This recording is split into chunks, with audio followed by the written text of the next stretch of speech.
ফরিদপুরে বৈষম্য বিরোধী ছাত্র আন্দোলনের অন্যতম সমন্বয়ক জনি বিশ্বাসকে বহিষ্কার করা হয়েছে। ছাত্র আন্দোলনের প্রভাব খাটিয়ে বিভিন্ন অনৈতিক কর্মকাণ্ডের অভিযোগে বহিষ্কার করা হয়েছে তাকে। 4 অক্টোবর সকালে ফরিদপুরের বৈষম্য বিরোধী ছাত্র আন্দোলনের আরেক সমন্বয়ক আবরার নাদিম ইতু বিষয়টি নিশ্চিত করেছেন। এর আগে 2 অক্টোবর সমন্বয়ক আবরার নাদিম ইতু স্বাক্ষরিত এক প্রেস বিজ্ঞপ্তির মাধ্যমে এ তথ্য জানানো হয়।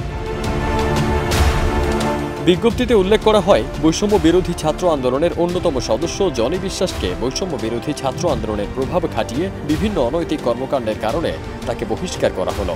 তার ভবিষ্যৎ কোনো কর্মকাণ্ডে বৈষম্য বিরোধী ছাত্র আন্দোলন ফরিদপুর দায়বদ্ধ থাকবে না এবং তার সঙ্গে সাংগঠনিকভাবে কাউকে যোগাযোগ না করার নির্দেশ দেওয়া হলো। তবে এ বহিষ্কারকে অবৈধ ও পরিকল্পিত দাবি করে জনি বিশ্বাস বলেন, আমাদের ফরিদপুরে বৈষম্য বিরোধী ছাত্র আন্দোলনের সব কমিটি ইতোমধ্যে বিলুপ্ত ঘোষণা করা হয়েছে। সেখানে কোনো কমিটি ছাড়াই কোন নিয়মে আমাকে বহিষ্কার করা হলো?